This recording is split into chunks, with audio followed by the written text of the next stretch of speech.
Welcome to study studio. आज की इस वीडियो में हम बात करेंगे बी प्रोग्राम सैक पॉलिटिकल साइंस, जिसकी यूनिट 2 है प्रतिनिधित्व और प्रतिदर्शन।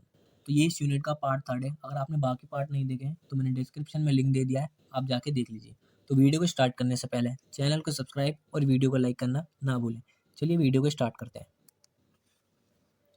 पिछले वीडियो में हमने पढ़ा था रैंडम सैम्पलिंग के बारे में, जिसमें हमारी सिंपल रैंडम सैम्पलिंग और स्ट्रेटिफाइड सैम्पलिंग थी। इस वीडियो में हम बात करेंगे नॉन रैंडम सैम्पलिंग के बारे में। असंभावना प्रतिदर्शन या नॉन रैंडम सैम्पलिंग में प्रत्येक इकाई को शामिल होने का समान अवसर प्राप्त नहीं होता। इसका चुनाव अनुसंधानकर्ता की इच्छा पर निर्भर करता है। यानी जो हमारी नॉन रैंडम सैम्पलिंग है, उसमें जो सैंपल का चुनाव होगा, वो जो हमारा रिसर्चर है उसकी इच्छा पर निर्भर होगा। वो किसी को भी अपना सैंपल चुन सकता है, इसमें उसकी मर्जी है। ठीक है। प्रत्येक इकाई की प्रतिदर्शन में शामिल होने की संभावना रहती है। यानी जाहिर सी बात है, जब रिसर्चर अपने हिसाब से सैंपल को चुनेगा तो बाकी यूनिट्स को सैम्पलिंग में शामिल होने की संभावना तो रहेगी। ठीक है। तो हमारे ये 3 टाइप है। पहला है पर्पसिव सैम्पलिंग, क्वोटा सैम्पलिंग और स्नोबॉल सैम्पलिंग। चलिए हम एक एक करके अपनी तीनों सैम्पलिंग देखते हैं। पहली हमारी पर्पसिव सैम्पलिंग या उद्देश्यपूर्ण प्रतिदर्शन। इस प्रतिदर्शन में जो हमारा रिसर्चर होता है, उसका उद्देश्य होता है वो अपने हिसाब से सैंपल को चुनता है। ठीक है। उद्देश्यपूर्ण प्रतिदर्शन में सैंपल का चुनाव अनुसंधानकर्ता की इच्छा पर निर्भर करता है। यानी रिसर्चर की इच्छा पर करता है कि वो किसी को भी अपना सैंपल चुने, यहाँ उसकी मर्जी होती है। इस प्रकार के प्रतिदर्शन में अनुसंधानकर्ता अपने विवेक और अपने अनुभव के आधार पर सैंपल को चुनता है।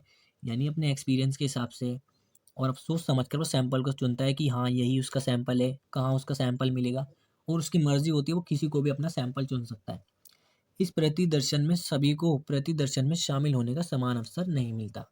यानी सभी लोगों को सैंपल बनने का समान अवसर नहीं मिलता। इस प्रतिदर्शन को जजमेंट सैम्पलिंग के नाम से भी जाना जाता है, क्योंकि ये रिसर्चर के जजमेंट पर निर्भर करती है। रिसर्चर अपने हिसाब से सैंपल को चुनता है।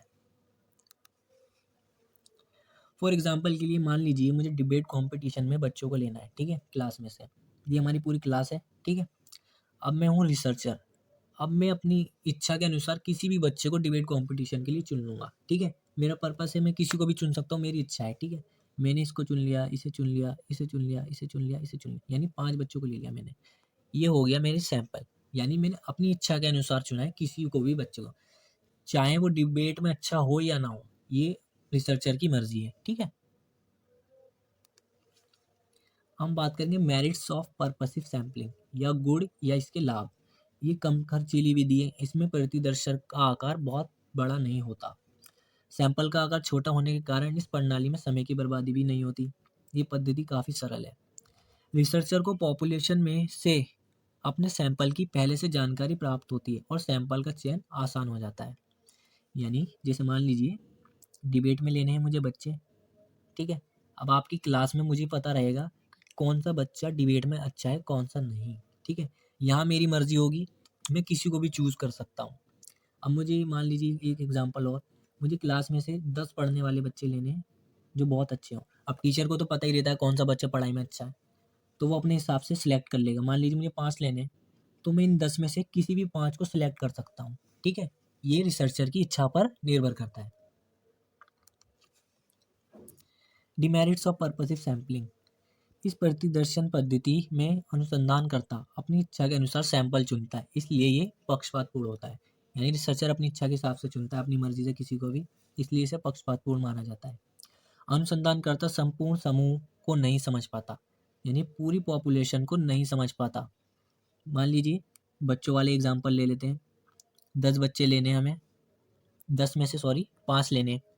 अब इन 10 में से 5 ले लिए, क्या पता बाकी के 5 और अच्छा पढ़ते हो इनसे, लेकिन यहाँ तो रिसर्चर की इच्छा के अनुसार चुना गया है, इसलिए रिसर्चर को पूरी पॉपुलेशन के बारे में ठीक से जानकारी नहीं होती। पॉपुलेशन का पूर्ण ज्ञान न होने पर सैंपल चुनना असंभव होगा। यानी अगर आपको पता ही नहीं है आपकी पॉपुलेशन क्या है, मान लीजिए आपको पता ही नहीं कितने बच्चे अच्छे पढ़ने में हैं और कितने पढ़ने में नहीं है, तो आप सैंपल को चुनने में असंभव होगा। ठीक है। सैंपल आप चुन नहीं पाएंगे आसानी से, आपको पता ही नहीं है कि कौन सा बच्चा अच्छा पढ़ता है, कौन सा नहीं पढ़ता। ठीक है। प्रतिदर्शन की त्रुटियों का पता नहीं लगाया जा सकता, यानी सैंपलिंग में जो भी हमसे गलतियां हुई हैं हम उनके बारे में पता नहीं कर पा सकते। ठीक है। अब हम बात करेंगे क्वार्टर सैंपलिंग के बारे में।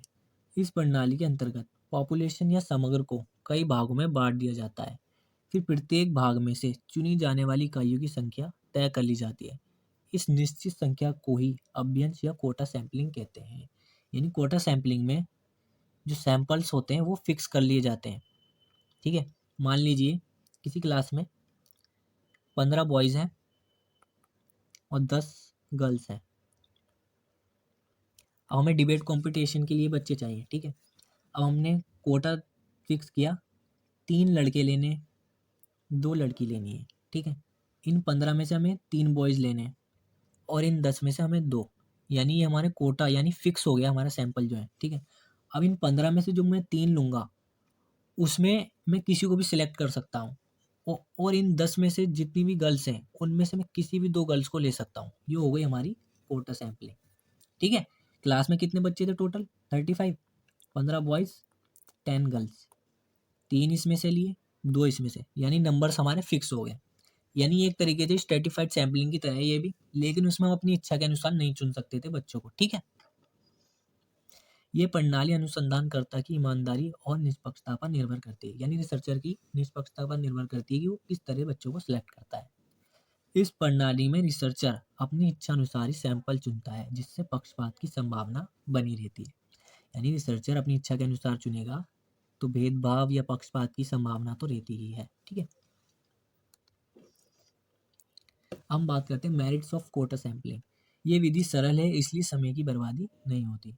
कोटा सैंपलिंग में सैंपलिंग फ्रेम की आवश्यकता नहीं होती। यानी इस सैंपलिंग में सैंपलिंग फ्रेम यानी या हमारी सोर्स लिस्ट भी कह सकते हैं, जिससे हमें सैंपल्स के बारे में जानकारी मिलती है या पॉपुलेशन के बारे में हमें जानकारी मिलती है। यानी हमें लिस्ट वगैरह से उनके जेंडर, मेल फीमेल, लिस्ट बनाने की ज़रूरत नहीं पड़ी, क्योंकि हमें पता है 3 लेने, 2 उसमें से लेने गर्ल्स में से, 3 बॉयज़ में से लेने, तो फिक्स रहता है, इसलिए लिस्ट बनाने की कोई ज़रूरत नहीं होती और रिसर्चर की इच्छा के अनुसार ही सिलेक्ट किया जाता है। कोटा सैंपलिंग कम खर्चीली होती है।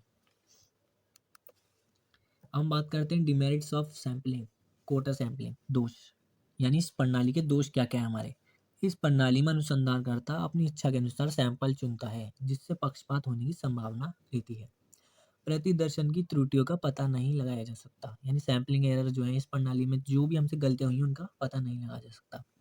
समग्र का प्रतिनिधित्व नहीं होता। हम बात करेंगे स्नोबॉल सैंपलिंग के बारे में। स्नोबॉल का अर्थ है बर्फ का गोला। जिस तरह एक बर्फ का गोला आगे बढ़ता है तो उसका आकार बढ़ता चला जाता है, इसी तरह ये प्रणाली भी है। यानी जैसे हम बर्फ का गोला बर्फ में फेंकते हैं तो वो बढ़ता चला जाता है उसका साइज। ठीक है, और बड़ा होता चला जाता है। इसी तरह हमारी स्नोबॉल सैंपलिंग भी है। इस पद्धति में अनुसंधानकर्ता कुछ रेस्पोंडेंट्स को लेकर अनुसंधान करता है, बाद में यही रेस्पोंडेंट्स दूसरे लोगों के नाम बताते हैं। इसी तरह यह प्रक्रिया जब तक चलती रहती है जब तक निश्चित सैंपल पूरा ना हो जाए। यानी मान लीजिए मुझे पता करना है कि 4th सेमेस्टर में कितने बच्चों के पास सेट पॉलिटिकल साइंस है। मैं एक बच्चे को लूँगा और उससे पूछूंगा कि बाकी आप अपने दोस्तों के बारे में बताएं। फिर उसके दोस्त, मान लो उसने मुझे बताया 2 लोगों के बारे में। अब मैं उन 2 लोगों के पास जाऊँगा, फिर मैं उन 2 लोगों से पूछूँगा कि बाकी कितने बच्चों के पास है पॉलिटिकल साइंस है।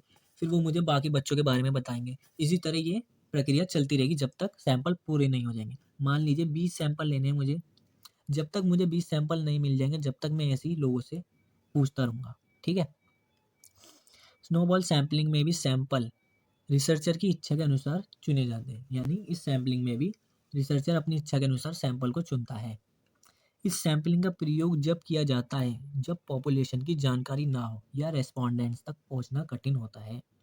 यानी 4th सेमेस्टर के बच्चों वाले एग्जांपल ले लेते हैं। सेट पॉलिटिकल साइंस चाहिए मुझे, कितने बच्चों के पास है, पता करना है कितने बच्चों का। अब मुझे पता नहीं है कितने बच्चों के पास है, यानी मुझे अपने पॉपुलेशन के बारे में जानकारी नहीं है और उन तक पहुंचना भी आसान नहीं है इतना। इसलिए मैं एक बच्चे से पूछूंगा, बाकी दूसरे से, फिर तीसरे से, ऐसे लोग मुझे बताते चले जाएंगे। ठीक है, यहाँ देखिए मान लीजिए मैंने इस बच्चे से पूछा कितने बच्चों के पास सेट पॉलिटिकल साइंस है, इसने मुझे बताए 2 लोगों के नाम। अब मैं इन दोनों लोगों के पास जाऊंगा, फिर ये 2 लोग मुझे बताएंगे। इन 2 लोगों ने बताए 3 लोगों के नाम, इसने बताए 3 के नाम, फिर इन तीनों ने बताए इन लोगों के नाम। इसी तरह मैं आगे जब तक चलता रहूँगा जब तक मेरे सैंपल पूरे नहीं हो जाएंगे। मान लीजिए 20 चाहिए, जब तक मुझे 20 सैंपल नहीं मिल जाएंगे जब तक ये सब चलता रहेगा। इनमें भी मैं अपनी इच्छा के अनुसार चुनूंगा सैंपल को। ठीक है, मेरिट्स ऑफ स्नोबॉल सैंपलिंग, ये प्रणाली कम खर्चीली होती है क्योंकि सैंपल का आकार छोटा होता है। ठीक है, जिन उत्तरदाताओं तक पहुंचना कठिन होता है उन तक पहुंचने में ये सैंपलिंग काफ़ी सहायक है। यानी एक इंसान से पूछ के दूसरे तक पहुंचा जा सकता है। ठीक, इस सैंपलिंग में समय की बचत होती है क्योंकि रेस्पोंडेंट तक पहुंचने में काफ़ी आसानी होती है। हम बात करते हैं demerits of snowball sampling. Snowball sampling के दोष क्या है? ठीक है, ये प्रणाली पक्षपातपूर्ण हो सकती है क्योंकि ये केवल रेफरल सिस्टम पर आधारित होती है। यानी एक इंसान से दूसरे इंसान तक होती है। ज़रूरी नहीं है कि ठीक ही सैंपल बताए, गलत भी बता सकता है हमारा रेस्पोंडेंट्स जो है। ठीक, इसलिए रेफरल सिस्टम पर आधारित होती है, पक्षपातपूर्ण भी माना जा सकता है। ज़रूरी नहीं है रेस्पोंडेंट चाहे तो अब सिर्फ अपने जानने वाले लोगों को ही बता दे। मान लीजिए मैंने पूछा कितने बच्चों के पास सेक्सुअल है, वो सिर्फ अपने जानने वाले लोगों के बारे में बता रहा है। यानी जिन लोगों के पास है उनके बारे में भी नहीं बता रहा, यानी जिसे वो जानता है उन्हें ही बता रहा है, जिन्हें नहीं जानता उन्हें नहीं बता रहा, तो वो लोग सैंपल में शामिल नहीं हो पाएंगे। इसलिए ये पक्षपातपूर्ण माना जाता है। ये संभावना रहती है कि रिस्पोंडेंट्स अन्य रिस्पोंडेंट्स के बारे में ना बताएं। ज़रूरी नहीं है जिससे मैंने पूछा है कि वो दूसरे लोगों के बारे में बताए कि कितने लोगों के पास सेक्स पॉलिटिकल साइंस है। ठीक है, अब हम बात करेंगे टाइप्स ऑफ स्नोबॉल सैंपलिंग के बारे में। पहला है हमारा रैखिक स्नोबॉल प्रतिदर्शन। इस प्रकार के प्रतिदर्शन या सैंपलिंग में उत्तरदाता सिर्फ एक उत्तरदाता के बारे में बताता है और ये प्रक्रिया जब तक चलती रहती जब तक सैंपल साइज पूरा नहीं हो जाता। यानी इसमें जो रेस्पोंडेंट है हमारा वो सिर्फ एक इंसान के बारे में बताएगा। यानी मान लीजिए मैंने पूछा कि कितने लोगों ने ग्रेजुएशन की है, तो वो मुझे बताएगा एक इंसान के बारे में। फिर मैं एक इंसान से पूछूंगा, फिर वो बताएगा मुझे एक इंसान के बारे में। इसी तरह जब तक चलता रहेगा जब तक मेरे सैंपल पूरे नहीं हो जाएंगे। सेकंड है हमारा घातीय गैर भेदभावपूर्ण स्नोबॉल प्रतिदर्शन। इस प्रकार की स्नोबॉल सैंपलिंग में उत्तरदाता कई उत्तरदाताओं के बारे में बताता है और ये प्रक्रिया जब तक चलती रहती जब तक सैंपल साइज पूरा नहीं हो जाता। यानी इसमें जो रिस्पोंडेंट है हमारा वो कई लोगों के बारे में बताएगा। यानी मैंने पूछा कि कितने लोगों ने ग्रेजुएशन की है, तो वो मुझे बता, मान लीजिए इन्हें बता दिया 3 लोगों के बारे में।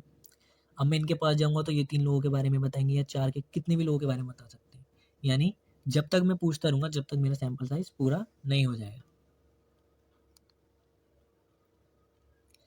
थर्ड है हमारा घातीय भेदभावपूर्ण स्नोबॉल प्रतिदर्शन। इस प्रकार की स्नोबॉल सैंपलिंग में रेस्पोंडेंट कई उत्तरदाताओं के बारे में बताता है, लेकिन रिसर्चर उनमें से सिर्फ एक को चुनेगा जो रिसर्च के मापदंडों को पूरा करता हो। ये सैंपलिंग जब तक चलती रहेगी जब तक सैंपल साइज पूरा नहीं हो जाता। यानी सैंपलिंग में रिसर्च जो उत्तरदाता है हमारा वो बताएगा तो कई लोगों के नाम, लेकिन जो रिसर्चर है उनमें से सिर्फ उनको ही चुनेगा जो रिसर्च के मापदंडों को पूरा करता है। मान लीजिए मैंने पूछा कितने लोगों ने ग्रेजुएशन करी, मैं रिसर्च कर रहा हूँ कि कितने लोगों ने दिल्ली यूनिवर्सिटी से रिसर्च ग्रेजुएशन करी, तो वो बताएगा मुझे इतने लोगों ने ग्रेजुएशन करी। अब वो ये थोड़ी नहीं बताएगा कि उसने इस यूनिवर्सिटी से किस यूनिवर्सिटी से की। मान लीजिए उन्होंने 4 लोगों के बारे में बताया जिसमें से 3 लोगों ने अलग-अलग यूनिवर्सिटियों से ग्रेजुएशन करी है, लेकिन उनमें से एक बच्चा है जिसने डीयू से ग्रेजुएशन की है। तो ये बच्चा मापदंडों को पूरा कर रहा है मेरी रिसर्च के, तो इसलिए मैं इसे सिलेक्ट करूँगा। ठीक है? इसलिए जब तक चलता रहेगा जब तक मेरे टोटल सैंपल पूरे नहीं हो जाएँगे। मान लीजिए 20 है, जब तक 20 सैंपल पूरे नहीं हो जाएँगे जब तक ये सब चलता रहेगा। तो हमारी वीडियो यहीं ख़त्म होती है। अगर वीडियो अच्छी लगी हो तो वीडियो को लाइक और चैनल को सब्सक्राइब करना ना भूलें। तो मिलते हैं फिर नेक्स्ट वीडियो में। Thanks for watching.